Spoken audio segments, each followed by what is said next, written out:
Halo semua, perkenalkan nama saya Susi Silitonga dari Prodi Manajemen. Saya dari Universitas Pancasakti Bekasi. Saya akan mempresentasikan tugas UTS saya.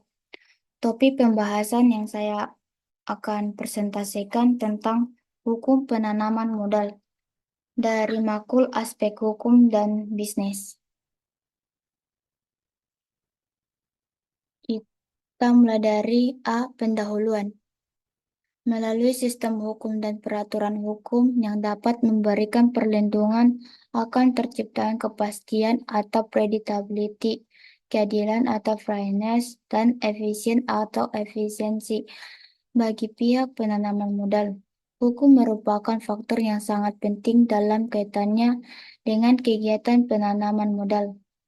Tujuan utama diberlakukannya Undang-Undang Penanaman Modal adalah untuk memberikan kapasitas hukum dan kejelasan mengenai kebijakan penanaman modal dengan ketetapan mengendapkan kepentingan nasional sehingga dapat meningkatkan jumlah dan kualitas investasi yang berujung pada satu, peningkatan pertumbuhan ekonomi, dua, peningkatan lapangan kerja, tiga, peningkatan ekspor dan penghasilan devisa, empat, peningkatan kemampuan teknologi, lima, peningkatan kemampuan daya saing nasional, dan pada akhirnya diharapkan dapat meningkatkan kesejahteraan masyarakat pada umumnya.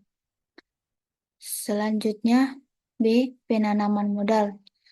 Pengaturan mengenai bidang usaha penanaman modal pada dasarnya dapat dibagi menjadi tiga, yaitu bidang usaha yang terbuka, dua, bidang usaha yang tertutup mutlak atau absolut, tiga, bidang usaha yang terbuka dengan persyaratan.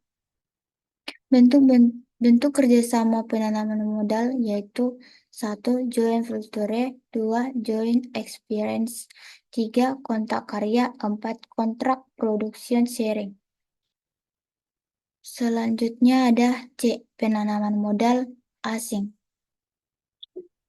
Joint venture pada dasarnya terbagi menjadi tiga macam bentuk kerjasama, yaitu satu, joint venture, dua, joint experience, tiga, kontrak karya.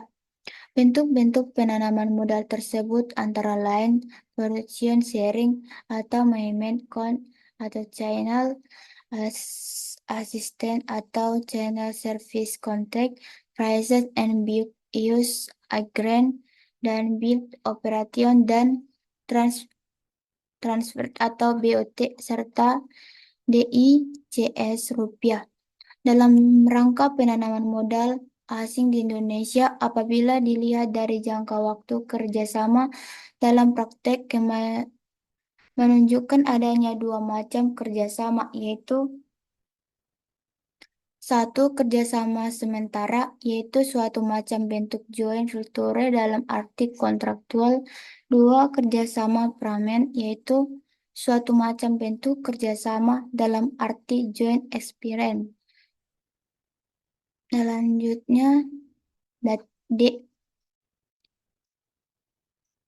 Permasalahan dalam penanaman modal, yaitu sisi negatif penanaman modal asing yang terlihat terutama dalam praktiknya adalah penanaman modal asing seringkali mengamuk keuntungan melalui praktik-praktik tidak wajar seperti transparing dalam penyelundupan pajak, penguasaan pasar dan monopoli, serta sebagainya.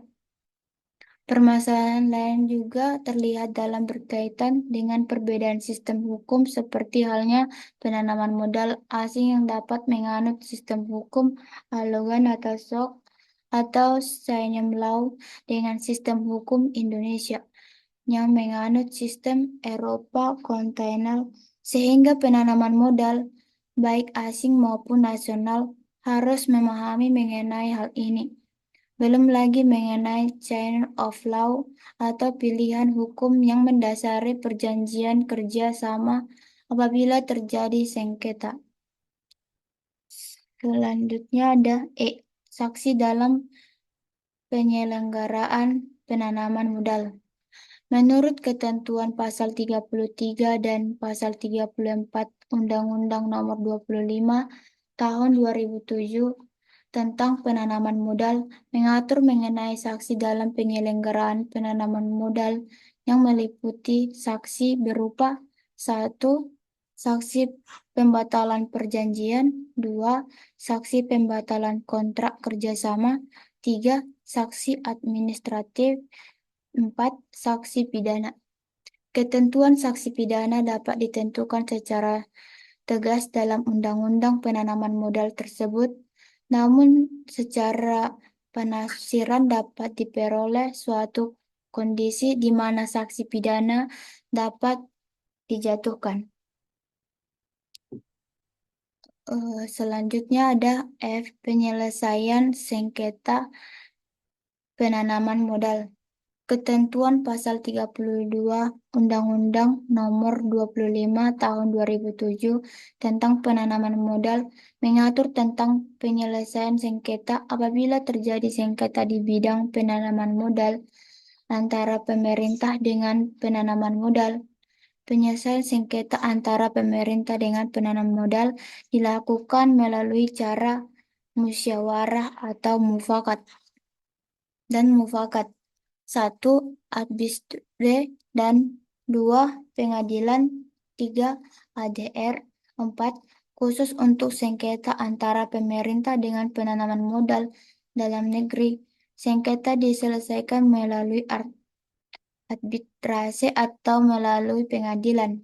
Lima, khusus untuk sengketa antara pemerintah dengan penanaman modal asing. Sengketa diselesaikan melalui arbitrase internasional yang telah disepakati. Selanjutnya, terima kasih. Cok, salah lagi.